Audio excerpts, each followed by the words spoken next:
Freedom is the right of all sentient beings. Broadcasting live from the basement of the Pentagon. This is WTF Nation Radio. This is a public service announcement from C.T. Fletcher. I will not contribute to the pussification of a nation. Get your punk ass out there and work for it, motherfucker. Let's roll.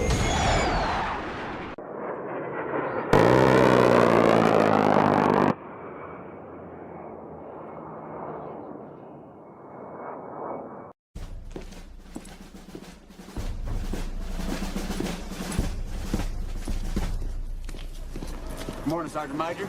How do you know what kind of goddamn day it is?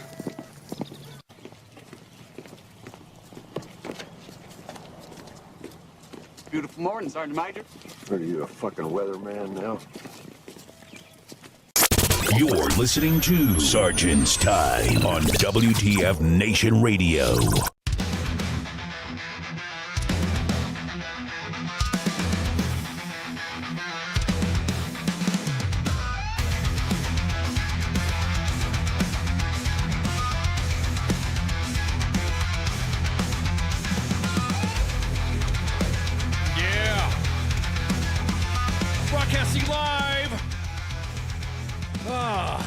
Functional Veteran Center of Excellence. Man, what's up, Dominic? Man, Dominic, I haven't seen you. Dominic? What? Man, we've seen you before. Broadcasting live from the Functional Veteran Center of Excellence on this 5 March, the 5th. 1, 2, 3, 4, 5th. 5 March 2026 in the year of our Operation Epic Fury. Oh, man. This is Sergeant's Time, U.S. Army, W.T.F. Moments, W.T.F. Nation Radio's professional development and military speaking, talk, jargon, blah, blah, blah, blah, blah, blah, behooving, caveating, back at brag, back at hood, back at bliss, whatever you want to call it. Damn. Oh, man. Vic, damn, Vic, I hope Facebook sees all that shit. Damn. Do you have any substantiated proof? If you want to put those comments, wait until Monday, because that's the Monday edition where we get all political and talk a lot of shit. But you can't, I don't know. If you have substantiated, if you got some proof, then please provide that information and stop using these standard narratives that are out there that nobody can fucking prove, because if they were the case, then obviously then individuals would be going to jail. But then again, they're all fucking involved. So who fucking knows? It starts time. Anyways. So where was I at? This is Sergeant's Time. We're going to go ahead and give you guys an Operation Epic Fury. If you guys didn't know, we sank a ship. We sank a boat. Well, we sank, my toilet had some Epic Fury. Yeah. Tacos, man. Nothing wrong with tacos. At any rate, we sank a ship. A sub, one of our subs sank a ship. And we weren't, I mean, I'll just put it this way. Let's see, this is as of 6 minutes ago. We're going to go ahead and, this is from CENTCOM. Give you guys an update here, do some window caps. You guys know I like the arts and crafts and like showing you the window cap stuff. Let's see, Operation Epic Fury. Epic Fury. We're guards. Look at your darts. Anyways, all right, let's do the screen cap right here. Let me see this right here. So it looks like U.S. forces are not holding back on a mission to sink the entire Iranian Navy. Today, an Iranian drone carrier, roughly the size of a World War II aircraft carrier, was struck and is now on fire. Let's take a look. Let's see. Here's boop. Oh. Boop. There he goes. Boop. There it is. So this was posted on U.S. CENTCOM's social media pages. There we go. Boop. That's it. So, yeah, that's what I'm talking about. There we go. All right, let's pull up another one here. Let's pull up another. I don't want to. Is that boat? Vic, dude, stop, man. Fuck. We get the jokes. But if this was the forum for said jokes, people are here to see Sergeant's Time shit, not crying about fucking the Epstein files and Trump, because everybody knows, Epstein didn't kill himself, and everybody else fucking is not getting busted. So you could do that on the Monday edition. I'll be more than happy to entertain some of the thoughts that you have on there. All hail Gold Corp. Murder cult. Yeah, baby. It was full of meatballs and provolone and awesome sauce. I love subs. Yeah, hang on. We're going to get to the sub in a minute. It was at first, yes, it was a first sinking of a sub, a first sub sinking. Oh, I like that. I like that term. It was a first since World War II, an American sub. We'll say again, an American sub. Because I think the Falklands, they had some. I think there was some stuff there. I think there was a sub sunk there. But I think as far as the silent service is concerned, so here's another here. This is here looks like some bombing of some bunkers. Let's take a look at this. Here we go. I think you guys would appreciate my commentary as opposed to hearing the jargoning and the over jargoning and behooving, right? So this is no sound, of course. Boop. That. Boop. They hit F5s. Oh my God, they hit F5s. They hit MiG-28s. Exactly. That's not the video of the first. That's not the video. No, we know that's not the video. I just said we're going to highlight that video in a minute. It's not. You're right. God damn, dude. Actually, hey, stop Ashley in the fucking mentions. Yeah. That's Evans. That's what we're talking about. We're going to get to that. If you had just tuned in, you probably would have heard that. So these are just boopins. These are just boops right here. I'm just showing you some boops. Boop.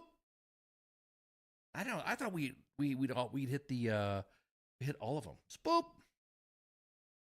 There you go. Boop. So, oh, you're new there. Oh, okay. What days do you stream? Oh, okay. Shit. Every day. We stream every day. Or when do I stream? I stream on Mondays and Thursdays. So, friends, today's my birthday. If you want to look in the mirror and say yourself, Corey, love you. Huh? What? Well, happy birthday, Corey. Happy birthday, and we do love you. We appreciate your engagements in the chats. Okay, so let's go back to the. Oh my God, here we go with the fucking Tories. Let's check out this other one here. Let's go. This is right here. Happy Rock Hassan's birthday. Oh my God, of course. Let me see. I'm trying to. Yeah, Mondays and Thursdays, man. Mondays the more of the political charged conversations, and Thursdays more military related stuff. So yeah. I'm trying to find the one where we posted on U.S. Army W.T.F. Moments main page. You can't park there. It has a ship sinking, right? Because you definitely can't park there. What? Oh well, oh man, dude. Oh, bro. Oh. I have to. Oh man, I got to fan myself with my AER propaganda. Make sure you donate to AER serving soldiers and their families since 1942. Man, Corey, I'll appreciate that. All right, so let's go to the sinking of the ships. The sinking of the ship from our sub. I think it was like I said, first time since World War II the U.S. Ship, U.S. submarine torpedoed a. Well, I got a lot of boop videos. I had queued up so many boop videos. Yeah, that's what it is. Let me look for this right here. I can't. I have everyone's been sending me a ton of videos of that. So look at that one more time. Yep, the Falklands. That's right. There you go. The Falklands. That's what I'm talking about. There you go. I am going to go to, let's see.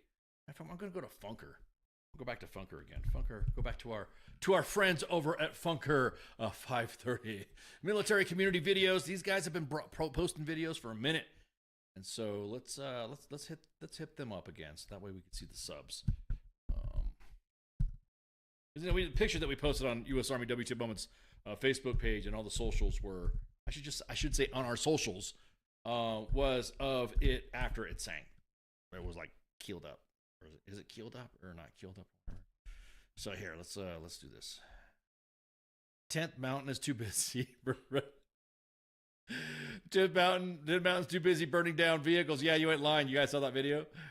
All right, hang on. So let's look at another boop video. This is from the U.S. submarine torpedoes an Iranian frigate.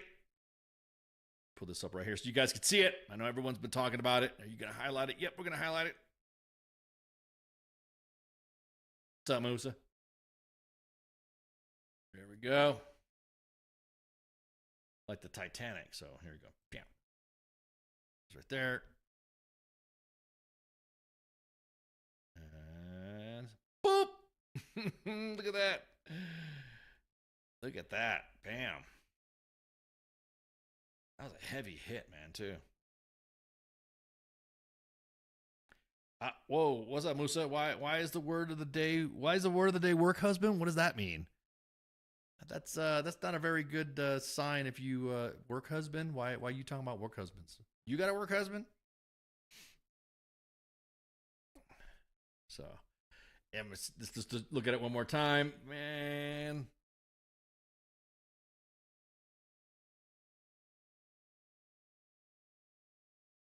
Boop. Anyways, so that's pretty much status. Look, if you guys go to the CENTCOM page, and you guys, I just want to also emphasize: be careful.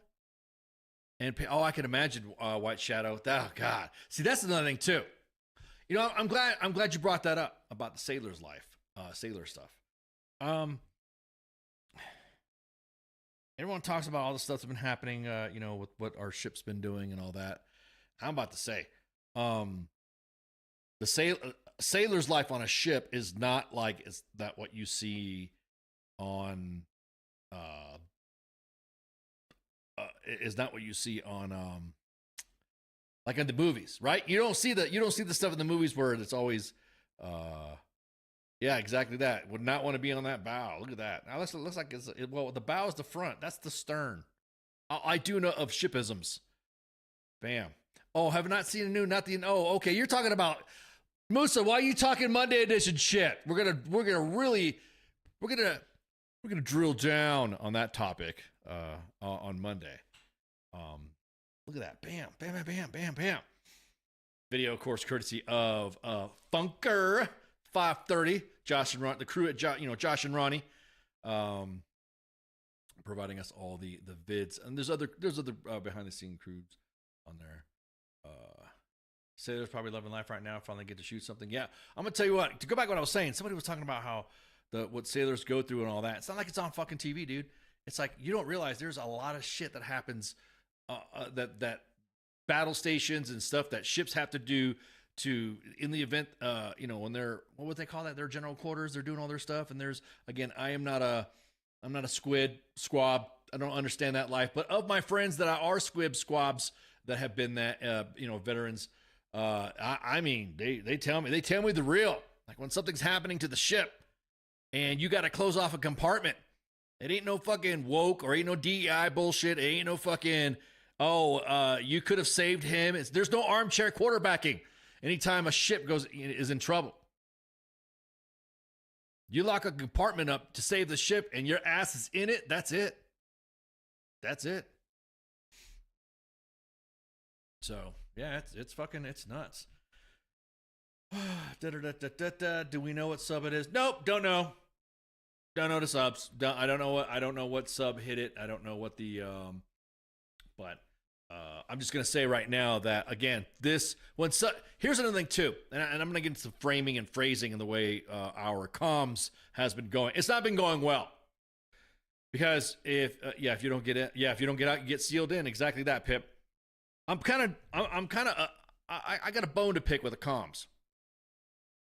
It's like when you set somebody up and you say, this was the first hit since World War II, whoever wrote your fucking speech for you is fucking you up. Because it was the first time since World War II a U.S. Navy submarine torpedoed and sunk an enemy warship. Now that right there probably would have bode well and okay, it would have been just another briefing. But instead, when details are left out like that, this is the first time a submarine has sunk a ship since World War II. And then all of a sudden it becomes a political discussion back and forth. And then we spend another week or so on social media on how, Secretary Hegseth didn't fucking say the U.S., not whatever. So from a U.S. standpoint, yeah, that's my, whoever fucking gave him that speech to, hey, Mr. Secretary, here's your speech. And then didn't fucking put in the U.S. shit. And we'll talk about Kuwait in a minute. Well, actually, I have my tinfoil hat look over at fucking Kuwait right now, and it's gonna cause some drama. So if you had like for instance a speech written out that said, "Hey, for the first time since World War II, a U.S. Navy submarine has torpedoed and sunk an enemy ship," CENTCOM released footage from the periscope of the Iranian Navy frigate Iris Dana taking a powerful direct hit. The Iranian frigate sunk shortly after being struck, and an estimated 80 Iranian sailors died in the incident. The Iris Dana was in the Indian Ocean off the coast of Sri Lanka during the time of the incident and had been operating since a training exercise in February. That's it. Are we going to talk about our families that were shot down? Bro, we talked about that last week.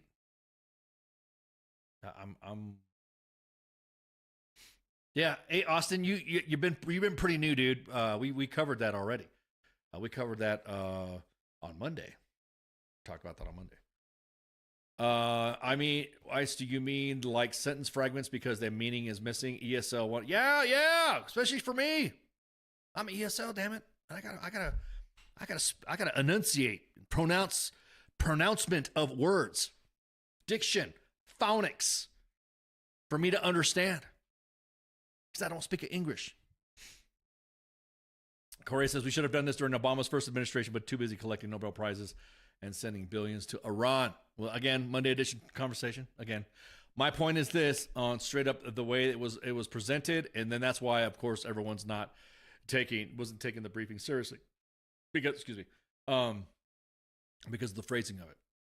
It was, first time since World War II, a ship was sunk by a submarine. And I was like, what?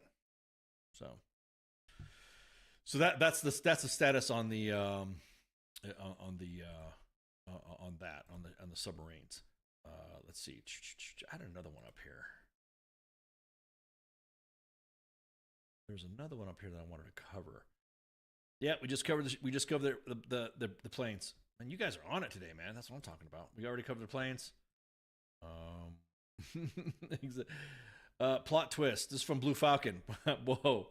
Hey, what's up, Blue Falcon? Haven't seen you in a minute. When the sailors on the sunken port got the 72 versions, they were transgender. Ooh. The Kuwaiti dinar or dollar is the strongest in the world, so why are we not super protective of them, especially after the Iraq #1 war? What about the India training warships? You know, I completed my English for my degree and I passed. Hey, you know what? When you pass, what do you still have? It's like, what do they call you when you graduate the lowest of your medical school? They still call you doctor, right? So you still got a degree. Why do they call it Operation Fury? I don't know. I can't tell you that. I don't know. Why do they call it Operation Fury? Epic Fury. Sounds like a freaking, installment of the. It sounds like a Monster Jam. When you go see the monster trucks with the kids, and they're on a traveling road show, and they go, "All right, on this episode, we're gonna have Operation Epic Fury. Be there Sunday. When Department of War engages in Operation Epic Fury, you'll pay for the seat, but you only need the edge." At any rate. So those are the updates that we got right now, and then I have one more update that I wanted to cover. That this has got me riled up. Some friends of mine were pretty riled up. For you guys to know that the duty of casualty assistance and casualty assistance officer and casualty notification officer, it is a very solemn duty that those who are appointed to do it or are assigned to do it or have gone through training. It's something that we take seriously, and I myself have done that, and it is a very hard duty, and there's very specific things that you have to be real careful when you consider, and I'm talking about the KIAs that happened in Kuwait. Epic Fury soon to be exactly that. It'll be a Netflix one with in no time. So you guys know we covered and we posted already on social media, and they just had another name release as well. And as a matter of fact, I will highlight that right now on a window cap. That way you guys know what I'm talking about. Epic Fury, Epstein Files. Ooh, Keith. Shit, gonna have my face on that one. Ooh, sorry, I'm gonna put my hat on my glasses. That was a good one. Man. That was okay.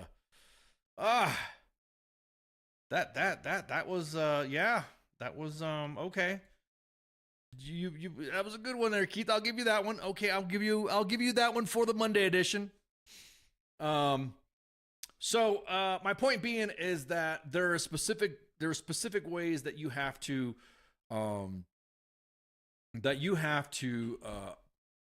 be careful on how you pass on to a family, pass on to the media of how you, the rest of the files are on that boat.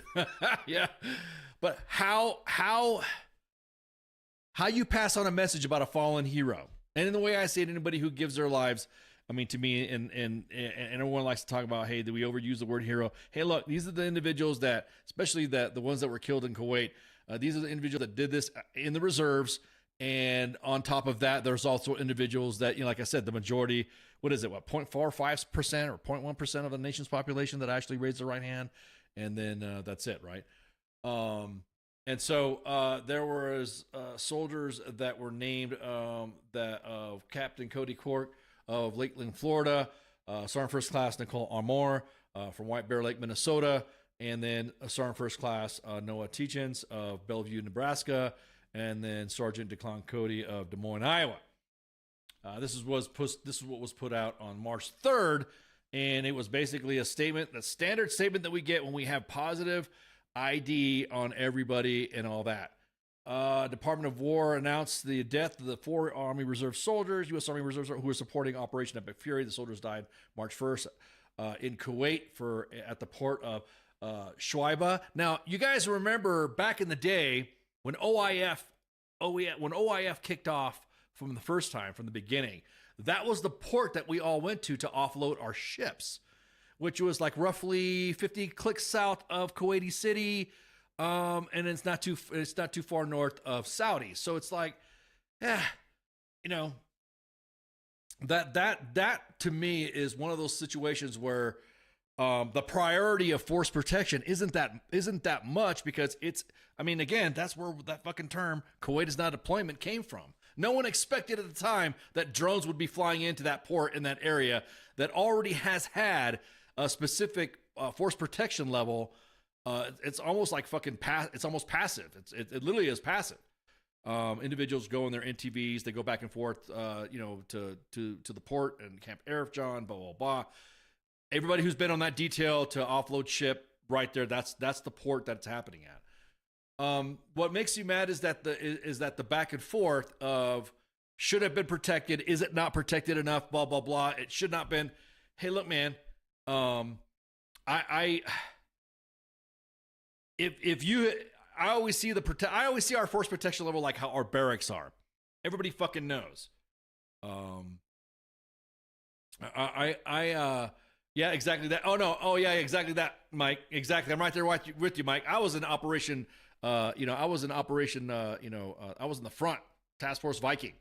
So, my second tour is where our vehicles got whatever, because that was when I was in regular Army. Exactly that. Yeah, I took a different route. Exactly through the north, baby. Task Force North Operation. What was that? What the fuck was the name? Was that? You guys know the Micro Carter, our CQ guy. Our CQ, our pop culture warrior, he was part of the 173rd. I was part of just sort of North. And so this is going to show you how standoff weapons gave jump technology. Oh, yeah, you ain't lying. Now, here's another thing, too, is like everyone's going back and forth, and this place should have been fortified. This place shouldn't do this. I go back to what I say, the way our facilities have been built. Our facilities have been built like the way our barracks are. That just sucks. Everybody fucking knows. Fucking building sucks. Fucking, okay, you got T-walls protecting your building because what was the expected threat? VBIEDs, right? And whatever fucking indirect comes by and hits your shit. It was just a lucky fucking hit.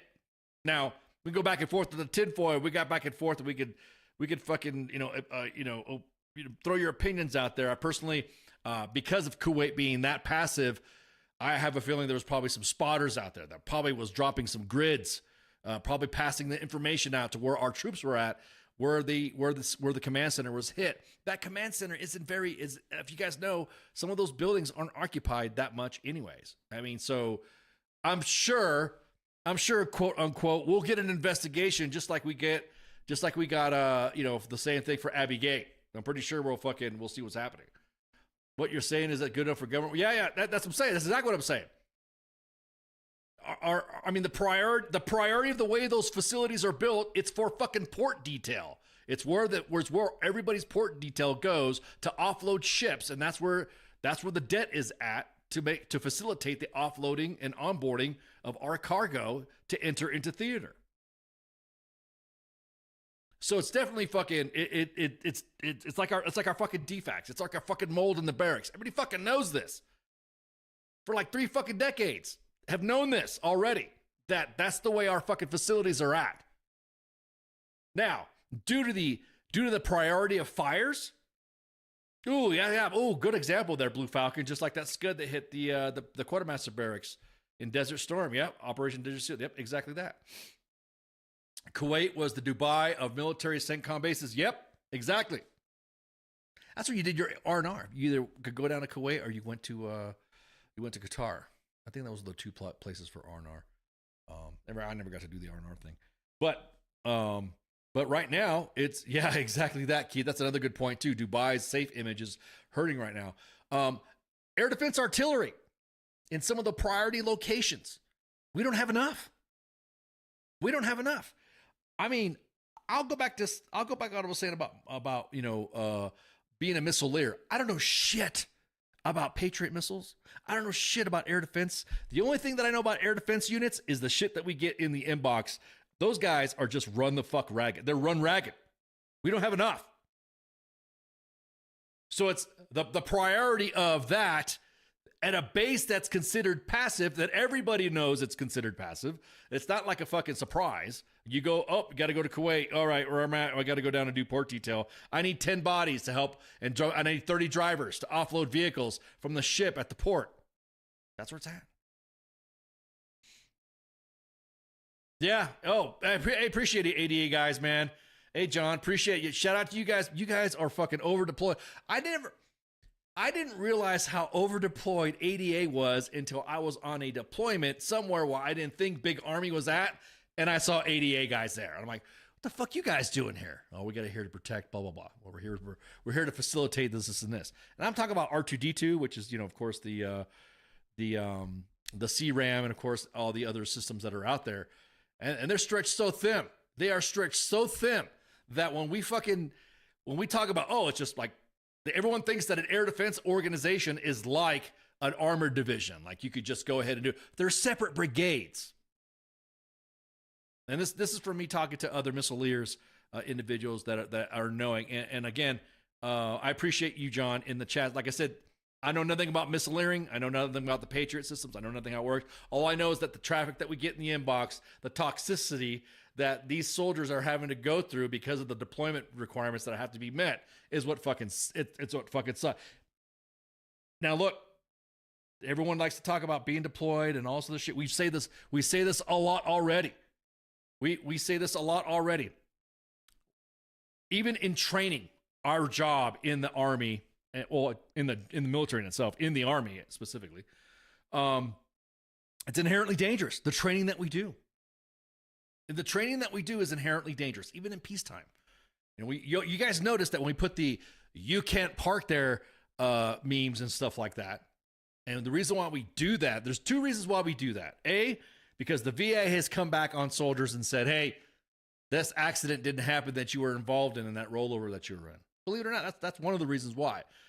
The second reason why is also some units don't like to admit that they had an accident in their organization. We have one rule that we don't post fatals, and we don't post aircraft mishaps. When it comes to fatals, so any fatals and ground and air, we do not post. We're not like I'm just not to say it right now. We're not like other pages that want to go out and get the scoop, and we don't do that shit. We get the inbox filled. Anybody says, hey, did you get any? Even Army leadership will hit us in the inbox. Did you get any images of that? That aircraft crash or that vehicle crash that resulted in. Yeah, we're more than happy to contribute that information, because we're usually the first ones to get it, the raw data. So you guys don't see that shit. ADA is now no media. I'll be honest with you, and I said this, and I got some big Army people.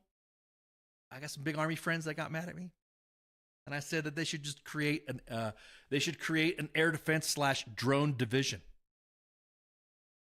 Don't make it one of those things to where the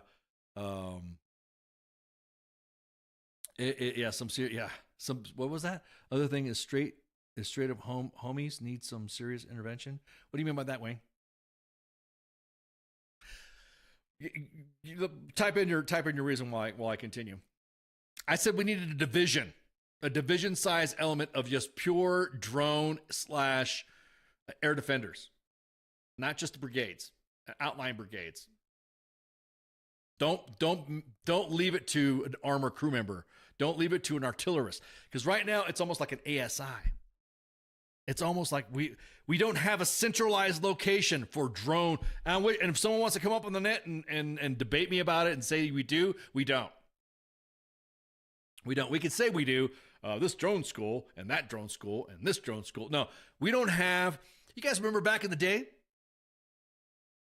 You guys remember back in the day when we had the JIDO, the Joint IED Task Force? You guys remember that? Why don't we have one for drones? I mean, like a legit one. Like, you saw these guys everywhere. They had a fucking center of excellence. They had lessons learned. They had all this. Why don't we do that stuff? Why don't we do something like that? Why don't we get a bunch of missileers and some air defenders and some drone weenies to fucking figure something out and create a division, a joint level division to do this? Yeah, it's one for you. Yeah, one for UAS deployment, one for Q. Yeah, exactly that, for QAS as well. So as I'm speaking, I'm going to highlight, these individuals that were killed.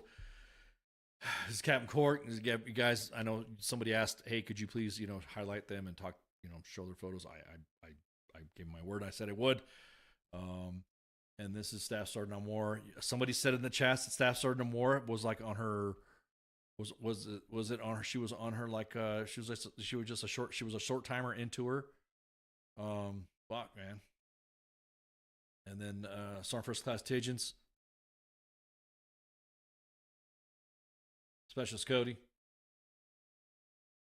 and then now a 5th U.S. Army Reserve soldier has been identified, Major O'Brien. So here is my beef, and then here's my beef with the way we've been doing comms and why everybody, and I'll bring you guys back to about the CAO saying CNO stuff.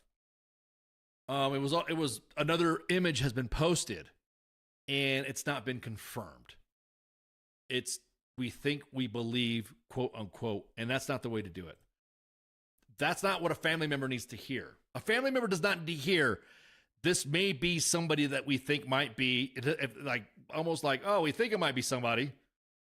Because right now any family members are now on even increased edge that their loved one could possibly be a KIA or not be a KIA just because of the wording of what you put out. And to me, that's fucking important. I mean, working in the comms realm, words do fucking matter, especially when it comes to identifying a KIA. I've never seen something like this where we have presumed missing these sailors, like when you hear about a sailor going overboard. This sailor has been presumed missing and he's presumed dead, blah, blah, blah. Family's been notified. But I've rarely, and you notice I've only posted those images from the U.S. Army Reserve. I'm going to say shout out to U.S. Army Reserve Command for not posting something about the 6th individual that was killed without being sure. It's very important that we do not get into this, oh, well, we think it might be somebody, just to go ahead and get the word out. Or just because you want to be first on the information. Or just because you're afraid of some social media account that's going to highlight something that, quote unquote, might embarrass you. We could wait. Families could wait. A service member's family will be more than happy to fucking wait that time to know that their family member may or may not be. Do the due diligence. Don't fucking do this possibly killed or maybe death. Subject. I mean, when I saw this on fucking social media, I'm like, huh? Now I'm gonna show you guys what was believed to be death is what I saw. It was from the matter of fact. Let me pull up another one here. I was just like, there's no fucking way I mean, you just imagine being a fucking family member, you're home, and you hear that possibly, maybe believed death. Maybe, I mean, this is the business where you have to be fucking professional and you have to be right. Well, we don't know until we can have positive identification. Well, then fucking wait until positive ID.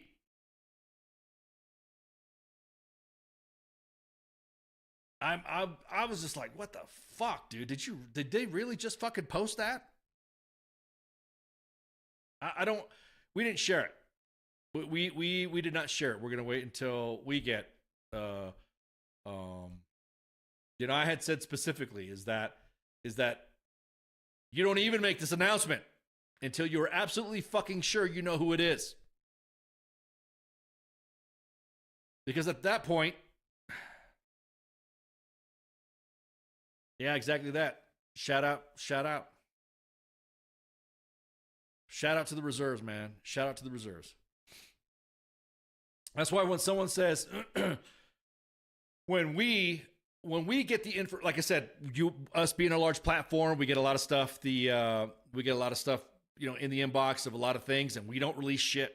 We're not like those other fucking pages that'll want to be first and get the scoop and post all the fucking information first. They want to be first. They got to get them clicks, so they post everything without going through the proper processes of notification. Notification of kin. You lost your goddamn mind. I know my family found out something happened to me through a fucking Facebook post for clout.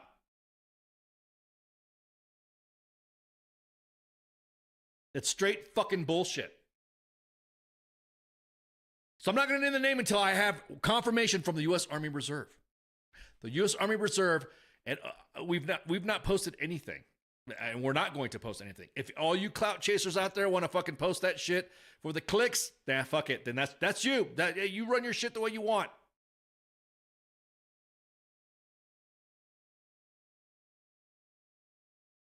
So the Department of War announced, this is one on their socials.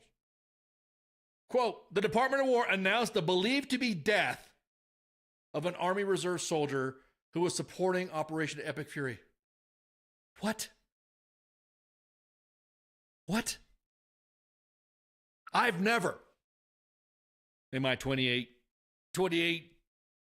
years, fucking 11 months, 300 and some odd days of fucking service, never seen anything like that.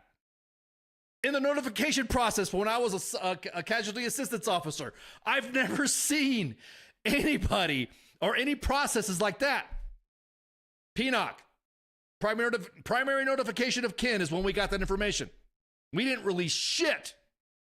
Individuals would get relieved if anything got leaked out prior to the notification of the family.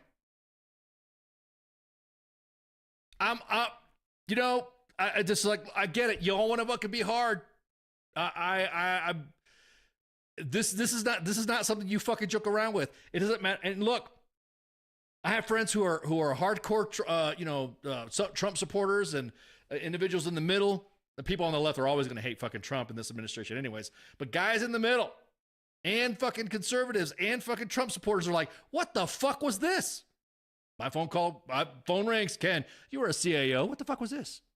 Have you ever seen that? Nope. Nothing is even announced until you have PID, until you have positive identification for the fucking families. Stay in your fucking lane. You don't fucking announce shit unless it's your lane.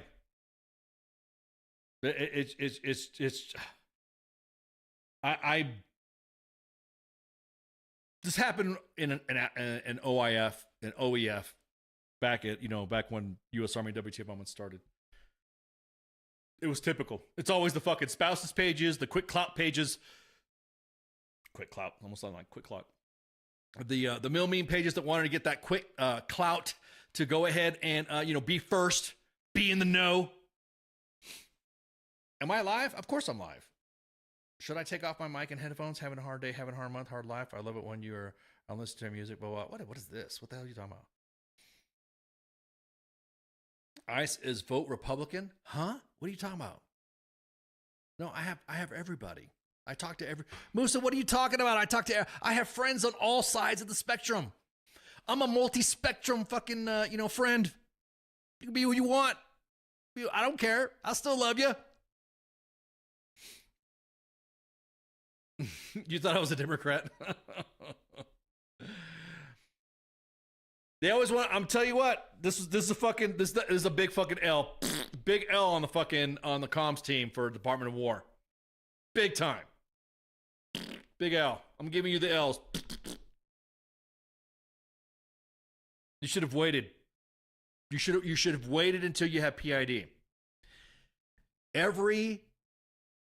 Somebody said, well, what if they're, I don't even like talking about this, man. It's like fucking, how can you not describe, but I gotta be real about it, man.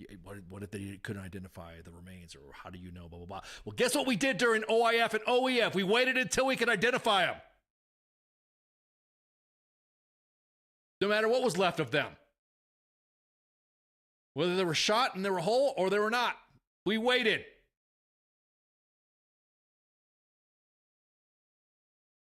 I'm registered to no one but my Lord. Amen. Hallelujah. You guys keep talking and we'll get our fucking chaplain show up. We'll get some spiritual stuff. Jen, yeah, actually the technology is a little bit more rapid than what it used to be. So you can actually get it. You can actually get it pretty quick. I mean, I think there's a turnaround, obviously, because, being overseas, blah, blah, flights going back and forth and all that. And you could get it until it is a positive identification.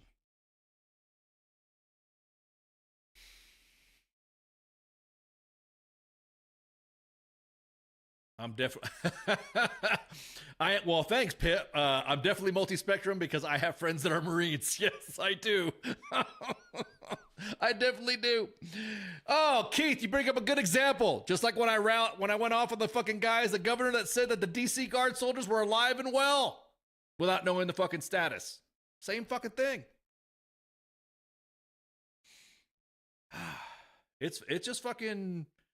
I just fucking shake my head, dudes. I don't know what to fucking say. The Department of War announced the believed to be death of. Believed to be? Come on, Sarge. Yeah, exactly that. Don't they do a head count? I can see you guys. Some of you guys read your handbook. Where's my weapon at? I think it might be here. I believe my weapon is here. I believe my private's there. My believed to be private somewhere is somewhere. Accountable somewhere. Is he at an appointment? I don't know. What do you mean you don't know? This is not nothing you fucking play. This is fucking Jesus Christ. Yes, it was the port. It was the port. Again, I go back to the security of the port. I go back to the way it's been defended and all that. I go back to the way it's always been. Everybody knows it's common knowledge. The port detail is the most passive area on the planet when it comes to being deployed. Kuwait's done deployment, right? No one expected a fucking drone to fly into that building. Because it's passive, right? No one expected fucking Iran nobody expected this shit. Just like it's all common knowledge that we know our barracks suck. It's common knowledge that we know our defects are trash. That's common knowledge.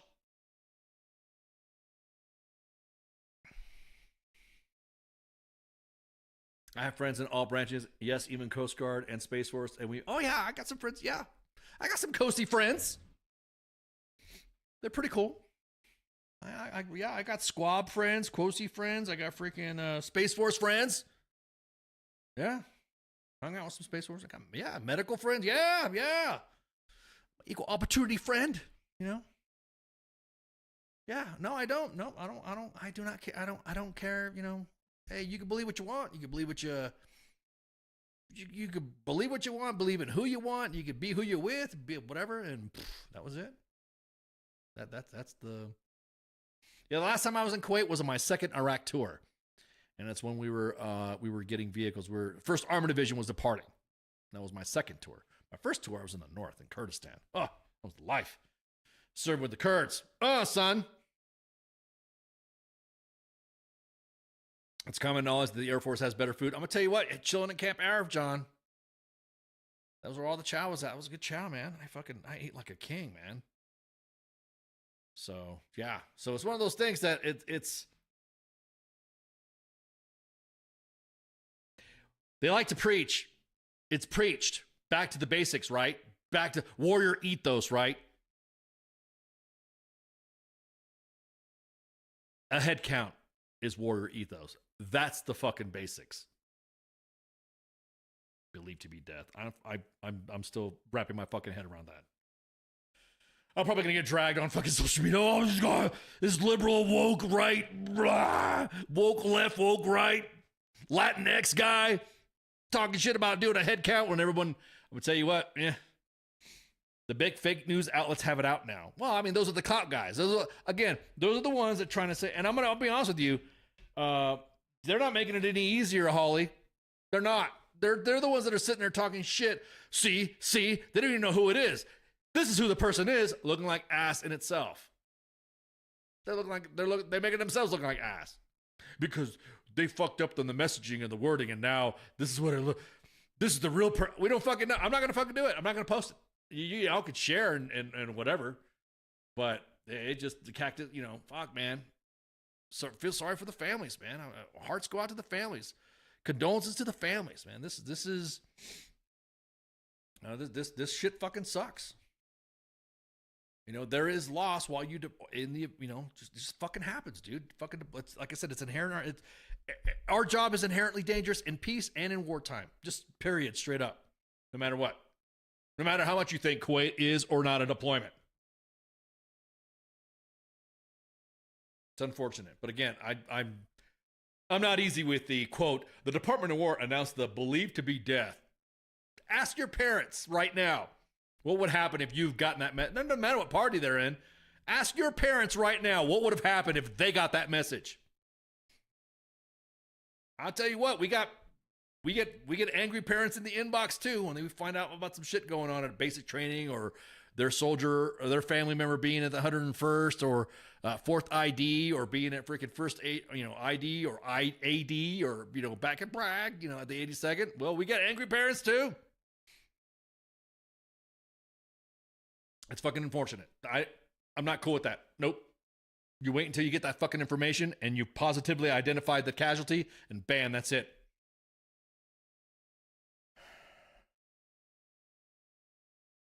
Yeah, exactly. Holly, I just said that. I literally just said that. I said the same thing. It could be just a remains thing, but you still fucking, we did not. I'm dead serious. I'm 100% positive. We did not, during OIF and OEF, release any names until we had whether they were whole or not.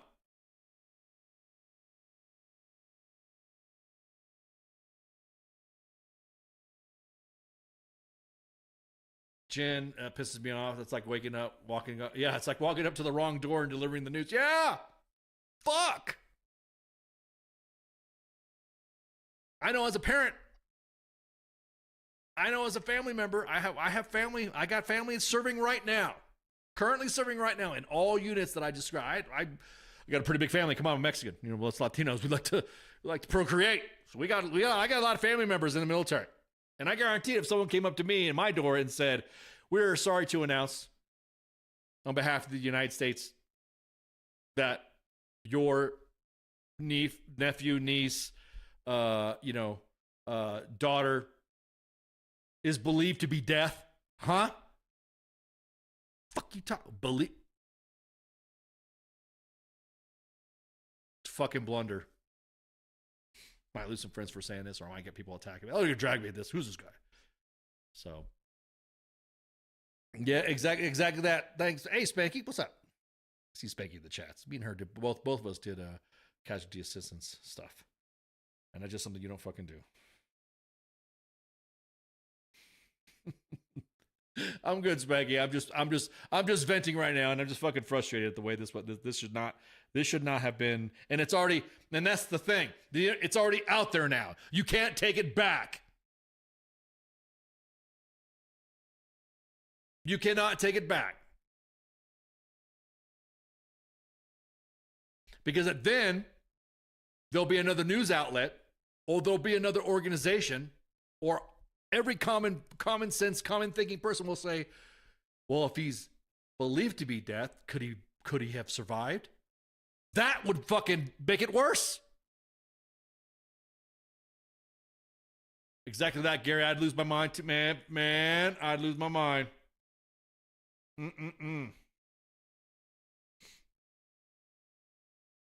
Yeah, no, somebody, no, nobody's come after me yet. So I still get some drama from the Gold Corp and Murder Cult stuff. So that's all past and all that. So Monday Edition is gonna be fun. But you wait until the fucking shits. You wait until you have positively, in notifications like the movie We Were Soldiers. Yep. Yeah, dude. I'm once a Marine, always a Marine. Once a soldier, always a soldier. Yeah. That whole mentality. That whole, accountability, man. That's one thing that the NCO Corps, they fucking teach you, dude. So, all right. Medals of Honor. I'm going to, my first guest. I'm going to highlight this. My first guest on Sergeant's Time. Chris Edmonds was my guest. And Chris came on, and this was the first time he had come on, and we brought this story up. And SIPREP has a good graphic on the bottom. He's on a ramp. SEPREP? Who's that? SEPREP?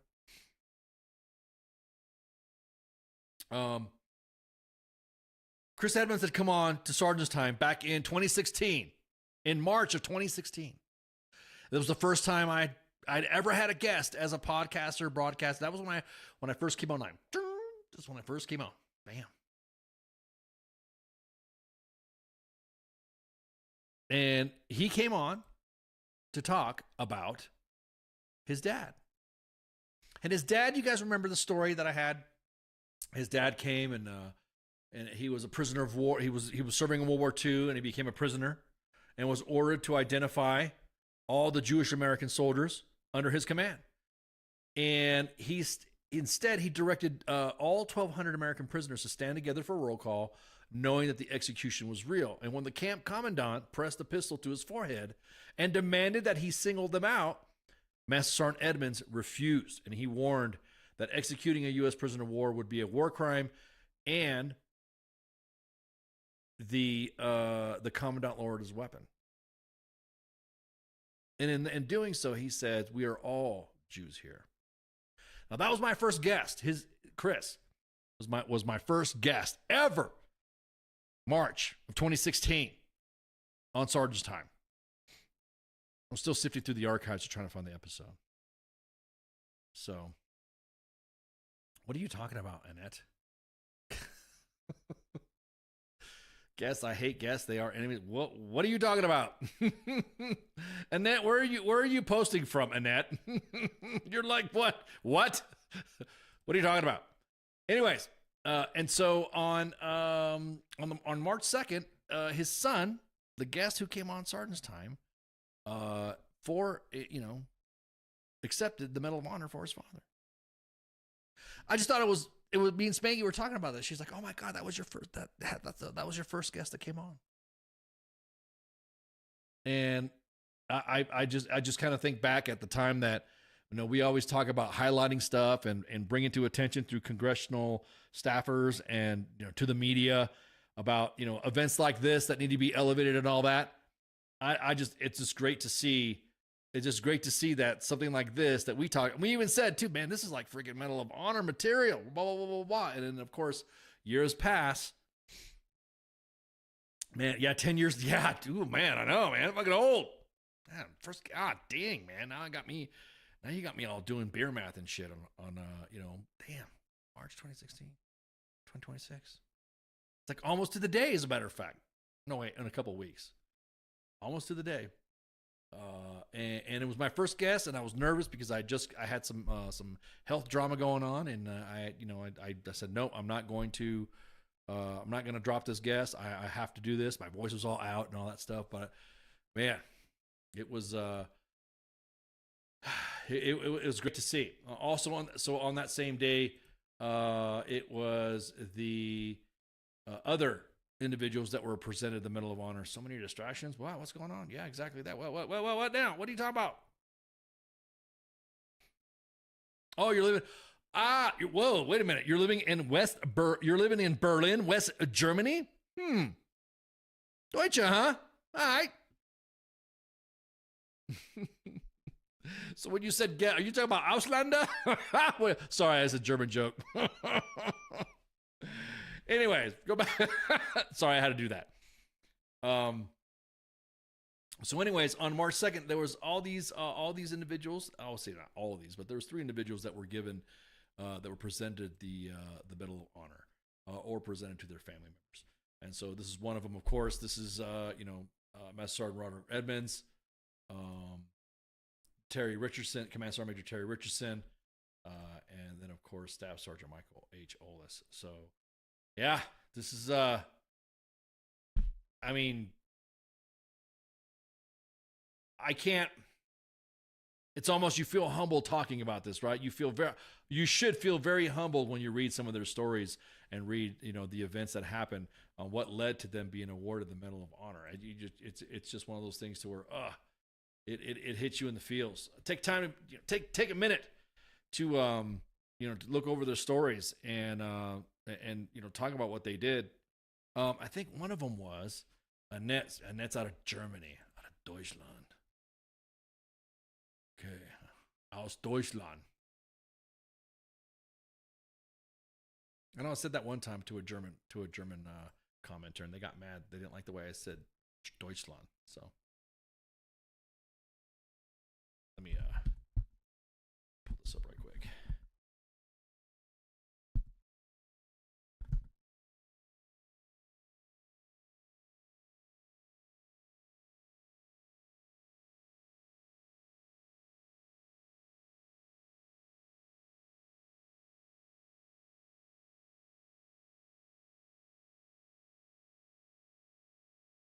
Yeah, there's one story I wanted. One of them was the all this was the one that.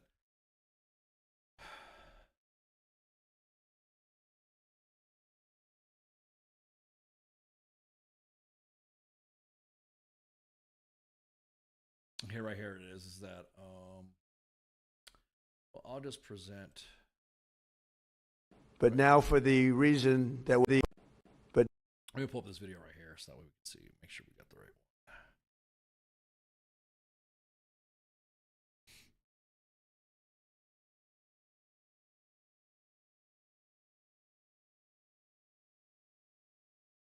now for the reason that we're gathered this morning to recognize the unsurpassed courage of three really incredible American heroes, one living and two no longer with us.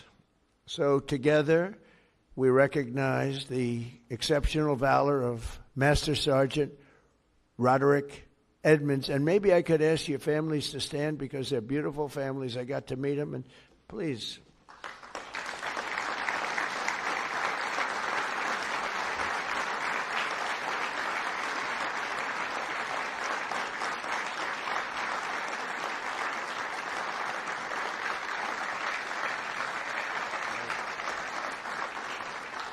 So Staff Sergeant Michael Ollis and Command Sergeant Major Terry Richardson, as they receive our nation's highest military award, the Congressional Medal of Honor.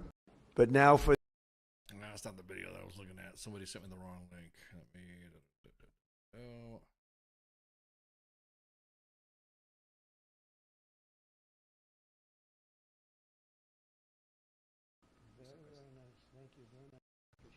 So this was Polish soldier Lieutenant Karol Czerpika. I hope I'm not mispronouncing the name. Czerpika, who honors Staff Sergeant Michael Ollis, who saved his life in Afghanistan. So let's take a second to hear this one right here.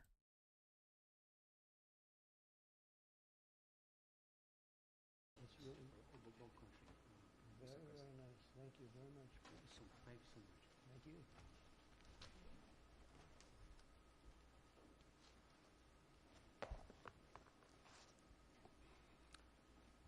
Mr. President, Minister of War, my Minister Polish of National Defense, distinguished guests, everyone gathered here today, dear my Basia, Michael and Jacob, especially dear Linda and Robert, and the entire Ollis family.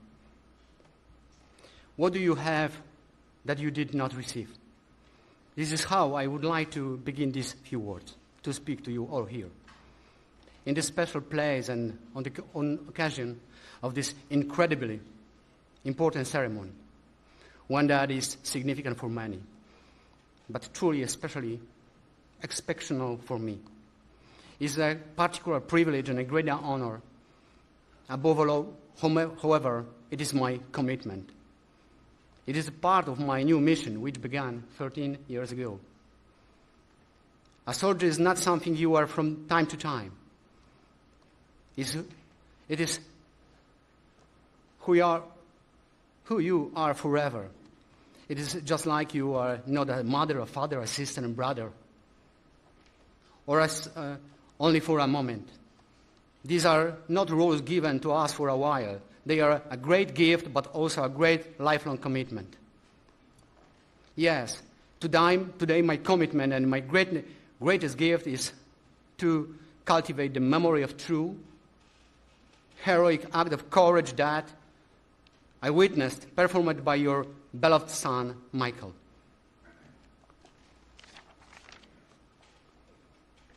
Please forgive me if my words have not fully captured what I truly feel today. However, sometimes words are simply not enough. I'm deeply moved, happy, and grateful to God for my service, for my parents, for my family, for my beloved homeland Poland, for my second family from Staten Island, and for my second homeland America. God bless you all. Michael, thank you for your service, and I will see you in our heavenly homeland. Thank you for your service. Thank you so much.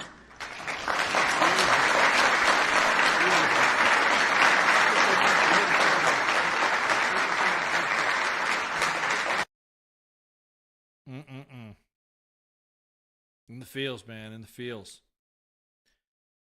Let's see. There's the. Let me pull up the.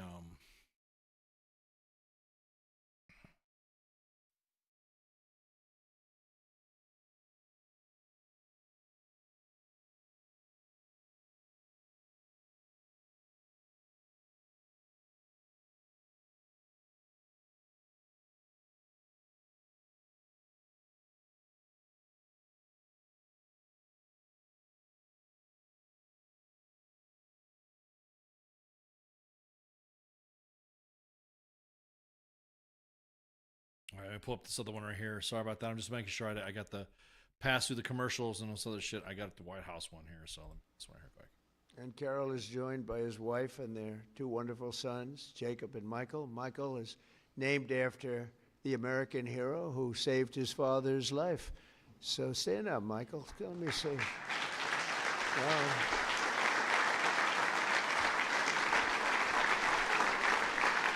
That's great.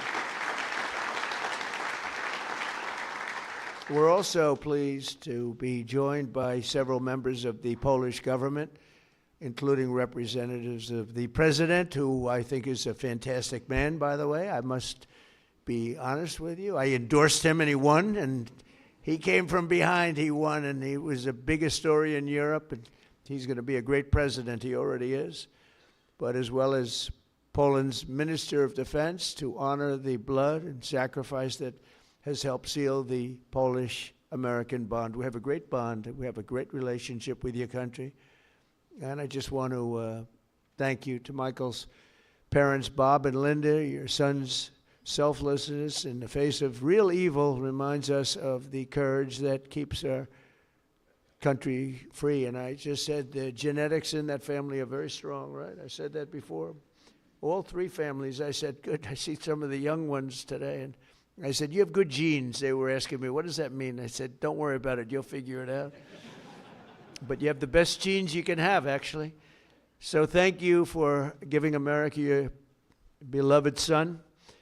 And now I would like to ask the military aide to come forward and read the citations, and then we will do the honors. Thank you all very much. This is a tremendous honor for me to be here. Thank you. Please, military aide.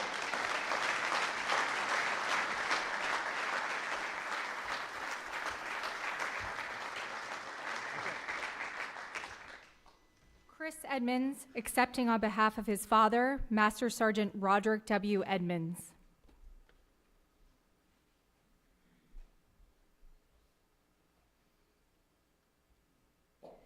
The President of the United States of America, authorized by Act of Congress, March 3, 1863, has posthumously awarded in the name of Congress the Medal of Honor to Master Sergeant Roderick W. Edmonds, United States Army. Master Sergeant Roderick W. Edmonds distinguished himself by acts of gallantry above and beyond the call of duty from January 27, 1945 to March 30, 1945 as a prisoner of war in Germany. Upon arrival at Stalag 9A in Zietenhain, Germany, on the evening of January 26, 1945, the Germans announced that only Jewish American prisoners would fall out for roll call the following morning at the threat of execution.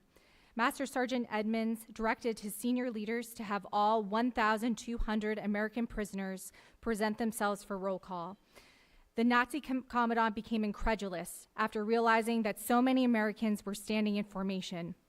The commandant removed his pistol, pressed it hard against Master Sergeant Edmonds' forehead between his eyes, and demanded that he order all Jewish American prisoners to step forward or he would be shot. Master Sergeant Edmonds fearlessly held his ground, refusing to concede. The commandant lowered his weapon without further attempts to segregate the Jewish American prisoners. Several weeks later, in March 1945, the Germans ordered all prisoners to assemble outside the barracks for evacuation. Master Sergeant Edmonds ordered all American prisoners to form in front of the barracks, and when the enemy transports arrived, they would break ranks and rush back to the barracks.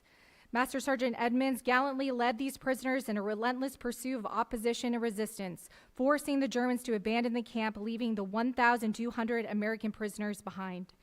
Master Sergeant Edmonds' conspicuous gallantry above and beyond the call of duty are in keeping with the highest traditions of military service and reflect great credit upon himself, his unit in the United States Army.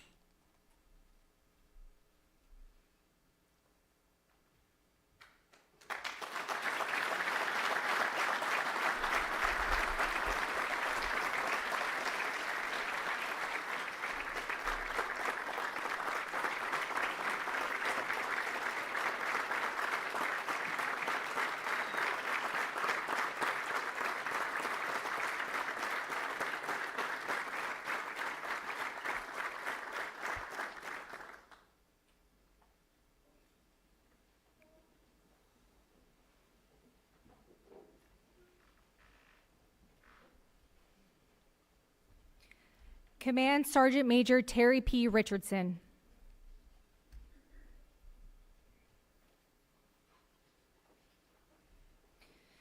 The President of the United States of America, authorized by Act of Congress March 3, 1863, has awarded in the name of Congress the Medal of Honor to Staff Sergeant Terry P. Richardson, United States Army.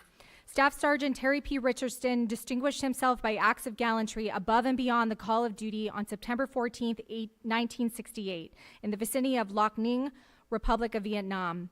On this date, his company was tasked with the mission of securing Hill 222 in hostile and enemy territory near the Cambodian border. Staff Sergeant Richardson directed one of his squads to be the point element leading the way. Shortly after the assault began, 3 of the squad members became severely wounded and pinned down between 3 enemy machine gun bunkers. Staff Sergeant Richardson advanced forward under heavy enemy fire and recovered his wounded soldiers between heavy machine gun fire. By the time he was able to make it back to join his unit, his entire company had been completely surrounded by the enemy. Staff Sergeant Richardson recognized that the only way to keep his company from being overrun was with accurate tactical airstrikes. Staff Sergeant Richardson advanced to the top of Hill 222 under heavy enemy fire for better sight lines to direct the tactical airstrikes. He began to direct the tactical airstrikes and shortly thereafter became wounded by an enemy sniper. Staff Sergeant Richardson continued directing the tactical airstrikes for 7 more hours before the enemy broke contact. 6 soldiers from his platoon found him still alive. Staff Sergeant Richardson declined medical evaluation for his gunshot wound and requested that he be allowed to stay to lead his soldiers. Altogether, his actions directly resulted in 85 lives being spared on that fateful day. Staff Sergeant Richardson's conspicuous gallantry and extraordinary heroism at the risk of his life, above and beyond the call of duty, are in keeping with the highest traditions of military service and reflect great credit upon himself, his unit in the United States Army.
Robert and Linda Ollis accepting on behalf of their son, Staff Sergeant Michael H. Ollis.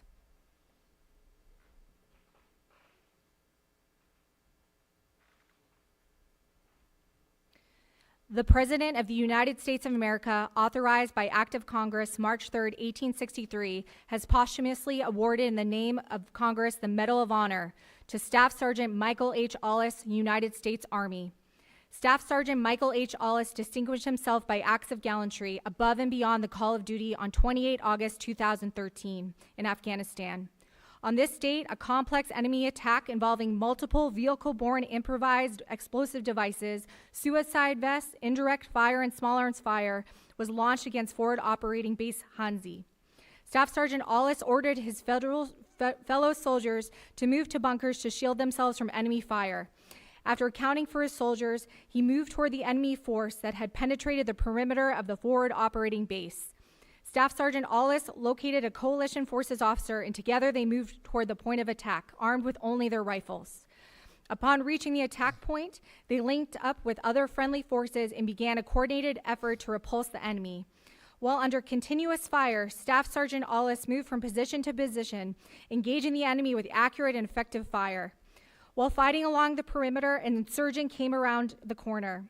Staff Sergeant Aulis fired on the insurgent and incapacitated him, but as he approached the downed insurgent, the insurgent's suicide vest detonated and mortally wounded him.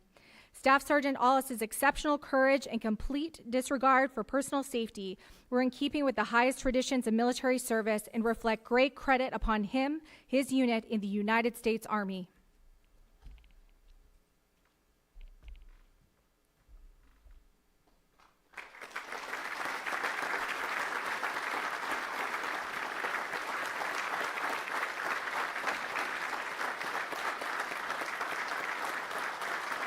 All right.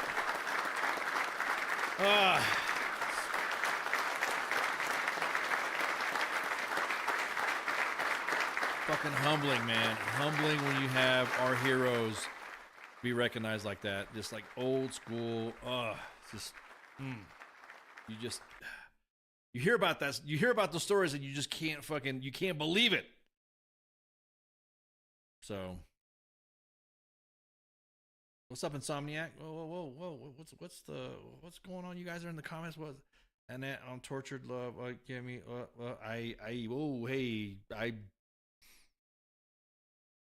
Okay. Yeah, he has a stacked sleeve. Look at that. Right, exactly. Old school, man. Old school, dude. Old school CSM. All right, so that was really what I want to ramble about today. I mean, holy shit. Believed to be death. It's almost like a friggin' Shakespearean quote. Where thou art believed to be death of them. So, yeah, so many stories yet to be told. Yeah, somebody. I was talking to somebody about the fact that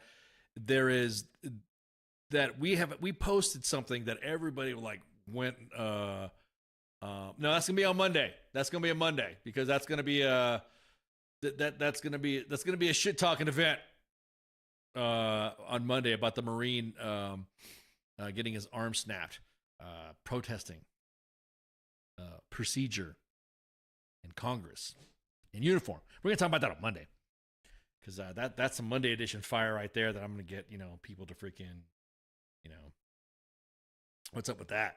Because there's some little hypocrisy going. There's a little bit of I'm just gonna say also, and I'm glad you brought that up there, Insomniac. Hey, if you're in uniform and you think you could freaking, we definitely do need another Stephen Ambrose. And you think you can shit talk what you could shit talk because the military, I'll just be honest with you, I was just say the Army, I would say the military in general, not just the Army. They've let the cat out, they've let the genie out of the bottle, they can't put it back in. That individuals have gotten so fucking brazen to shit talk in uniform. Everyone says, hey, did you see this video? No one's going to fucking do anything about it. Yeah, we don't, that's why an occasional dependo or so, because we shared a video from Amuse. The video, by the way, that account that Amuse has right there that we shared, that's her legit account. Her other one, I think, got hacked and got, so yeah, I'm going to have to bring her on and shoot the shit with her. It's been a minute since we talked. But you don't do that shit in uniform. Well, people have gotten, I mean, I don't want to say the military's gotten scared. I don't want to say that the Army has gotten scared on enforcing the standards when it comes to social media presence. That they just let anybody say the most craziest and outlandish shit. And I'll be honest with you, some of the rules that we had back in the day on soldiers posting, why do you think we were mostly anon as podcasters on W.T.F Nation Radio? Some of our admins that are still in are still anon because we don't want to. I think it's because of who you like or who you know. Because nobody likes WTF moments because we highlight some of the craziest shit that leaders are doing. So they're going to go after them, right? They're going to go after some of our admins. But all the other ones that they think is not, I mean, I'm going to tell you what, the future's now, old man. If you're not clocking in on fucking TikTok or Instagram or X and you think that's where they're all there, nah, not just Boomer Book where Mima and Pop go, did you see that video of, because we get some craziest fucking AI videos sent from your parents and your grandparents that we have to say, no, that's not them and all that. But yeah, some of you have got some pelotas out there to freaking sit there and talk shit in uniform, throwing all your hot takes that, man, blessed be to Raymond Chandler. He would have fucking, and then we go on leaders that talk, we go leaders that are, the reason why we're closing down our social media, we have these loud minorities and blah, blah, blah. No, son. They're your fucking troops. The person that said loud minorities was the SMA, which you notice in that form. Did you see him in that Medal of Honor ceremony? Do you see him on social media posting anymore? I mean, cojones, exactly. Pelotas, cojones. Erga. The sack, the testicular fortitude. The ovarian fortitude to sit in uniform and shit talk what they shit talk about, and nobody does anything. It gets shared on social media, and no one does. Well, fuck, if that's the case, do you think we should start posting shitbags in uniform? Fat soldiers that don't want to freaking, there's a soldier right now, I think in Fort Carson, Colorado, that told somebody to mind your business. His hat's all fucking cocked, pumping gas while smoking, yelling at civilians. Do we need to do that? I mean, because it's funny. You post something like that, and of course, everybody's like, mind your business. How come you all talking shit? Blah, blah, blah, blah, blah, blah, blah, blah. But in the same fucking breath, they're the same ones that go off on soldiers saying that you shouldn't be on social media. It's always funny. You see the guys go after the chicks and whatever. It's just an observation that we see. And until the military does something about these soldiers posting shit in uniform and talking about their idea or talking about what their biases are or shit talking to everybody else, I clearly remember back in the day watching somebody in the previous administrations, I should say the previous administrations, halfway previous administration to now, nobody gives a fuck now. You literally have senior leaders now that will say shit and nobody says nothing. But God forbid one of your troops has something sent to the W.T.F nation and it's posted and y'all want to know who fucking sent it. Or you all have a formation to find out who sent you that picture. Or you have a formation to find out, hey, y'all better talk. I'll say this. I mean, we tell commands, hey, this is what's going on. Like, for instance, if there's a situation in the barracks, we highlight that. Everyone's watching the admins going back and forth on some guys going, this page sucks. It's not what it used to be. Sorry, I'm doing my Edgar impression from Men in Black. Oh, this page used to be cool. This page sucks now. If we were to go back to the old days, God, it was chaos. Facebook would shut us down. But again, just saying, the military has been weak. I'll give it a fucking F-. That they suck when it comes to enforcing social media practices. When it comes to soldiers posting in uniform. Hey, it's okay to fucking sit there and talk about military. And I've seen some good accounts. I've seen some people going after soldiers that are actually promoting positive fucking engagement, promoting the military and what they did and how they do this. There's nothing wrong with that. Nothing wrong with that at all. Here's what you need to do for blah, blah, blah, blah, blah. Here's what I did to go to school. And they're in uniform and they're promoting the army. That's cool shit. But then all of a sudden, I don't know, some fucking switch hits or something like that. So someone thinks because it's in social media, it's okay to say. Like the UCMJ doesn't exist. So, yeah. Wait till they come after retirees. They already have. I mean, I'm not going to sit there and tell, people not to, follow orders or all this other shit. That's some crazy shit right there. But yeah, that's fucking crazy. Seen some people post that Air Force chick. Yeah, exactly. That Air Force chick. Freaking. And see, that's another thing too. if you don't like the way someone looks, or you don't like the way someone's saying something, that's not really something to go after. But if you're like, contemptuous words against elected officials, the social media policy of the U.S. Army was created because of U.S. Army WTF moments posting what they posted back in the day, way back in the day when we were posting stuff. Soldiers were literally getting counseled for liking, sharing, talking what was on U.S. Army WTF moments, and then the next thing you know, the Watcher. Usurek was bad too with Recruiter Times. You have chains of command that will sit there. If you even liked a page, or you said, ha ha ha, that's funny. You had those stick up your ass fucking big Sarge NCOs and fucking, overly strict fucking officers that would literally fucking go after their troops for liking something on U.S. Army WTF moments. Meanwhile, their command, yeah. So it's fucking hilarious, dude. I just think, hey man, it's your jelly donut. You eat it. The rest of us are paying for it because, damn, you really let the genie out of the bottle and didn't enforce anything. It's funny, right?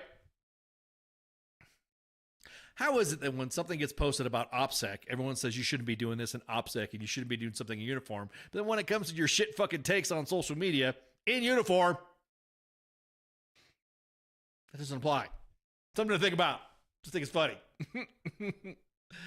So anyways, this is Sergeant's Time. Every Thursday, this is your non-commissioned officer leader professional development.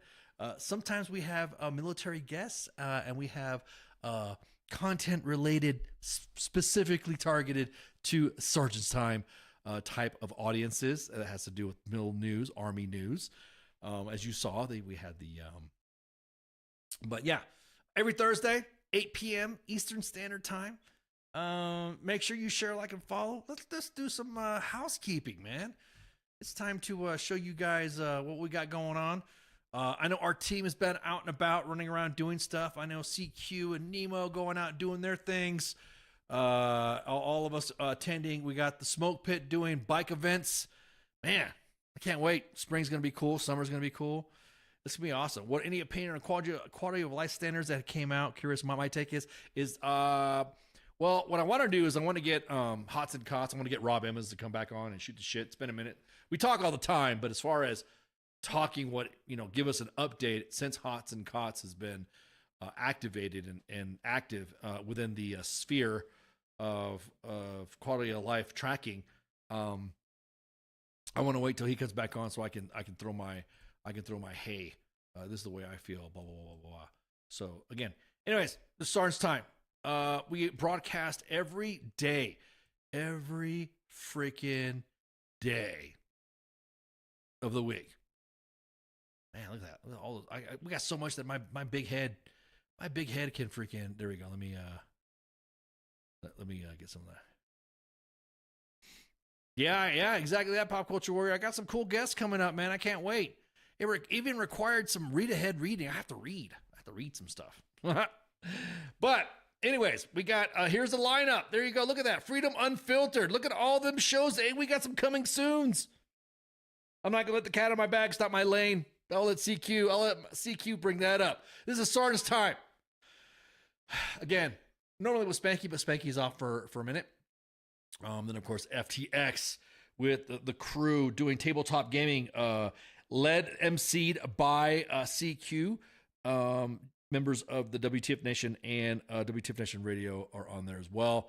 And then we have weekend co-ops on Saturday. And then Sunday at noon Eastern Standard Time, we have The Reset with Dr. J. You guys need to really watch that podcast, man. She's a therapist. She's just not your therapist, but she can provide you at least some mental health and mental health awareness tips that can help you out. It's going to be good. It seems like every show, new stuff comes out, and I'm loving the format so far. And then the King and me, the actual King Smith and his wife Michelle, on Mondays, right before the Monday edition with myself and Massey. Massey's out on the road on the Monday edition. And then, of course, Tuesday is Pop Culture Warrior with CQ and his mad staff of Mad Mike and Angry Elf, the Smoke Pit, and the Sports Bar on Wednesday. Smoke Pit's taking a break for a second. TZ and Radar. But the sports bar is the actual King Smith again. And of course, what do you hear? What do you say? The coach, who is a big Goomba Sopranos fan. And I don't want to talk bad about him because I don't want to be found in a dumpster. So I'll just leave it at that. I'm not going to get into any type of mafioso type of stereotypes, but he's a great dude. Great shows. Again, we have more coming up. I can't wait. We got more formats leading out.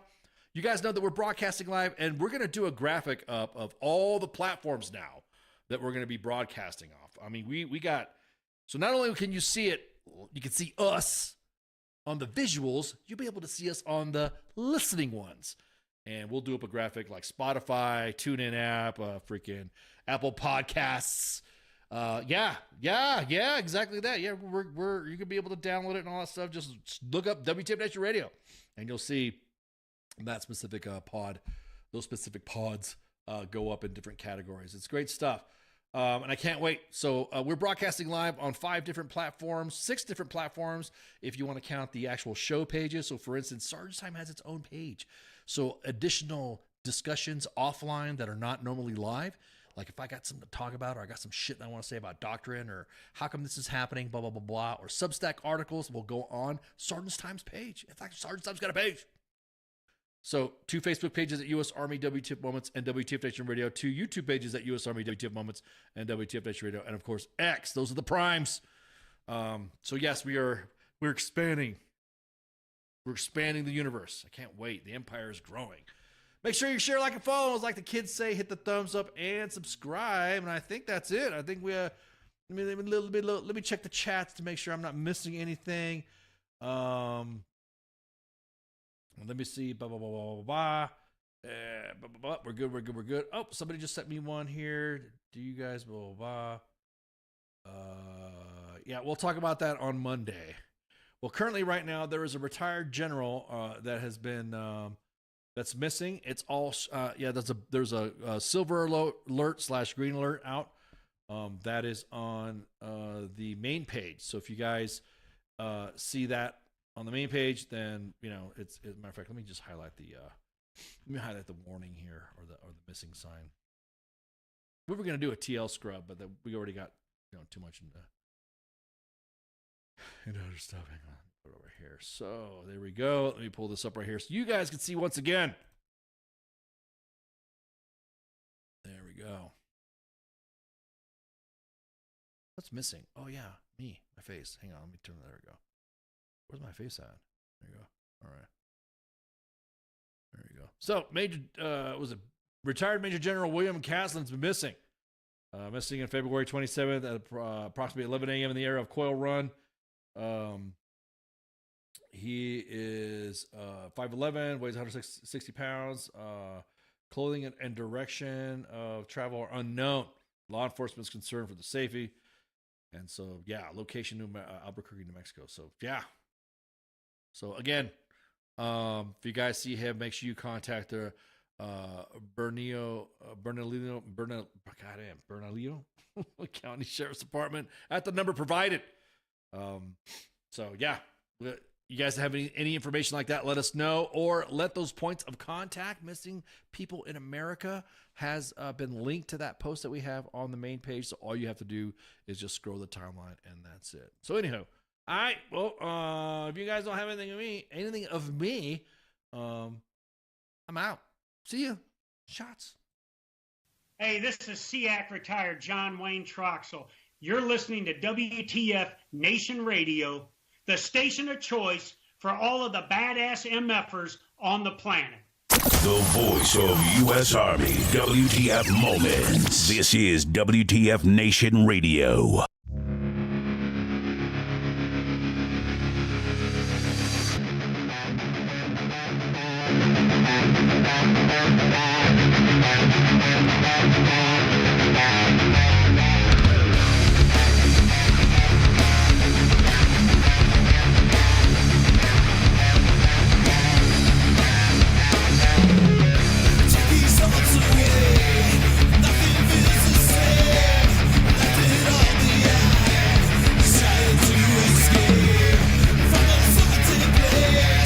That's his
Everything stated on WTF Nation Radio is to be considered the opinion of the person that stated it, and not an official representation of WTF Nation Radio or U.S. Army WTF Moments. Price does not include tax, title, or license. Some assembly required. Each item sold separately. Batteries not included. Objects in mirror are closer than they appear. If conditions persist, contact a physician. Individual results may vary. Keep out of the reach of children. Avoid prolonged exposure to direct sunlight. Keep in a cool, dark place. And please enjoy the show. Shots.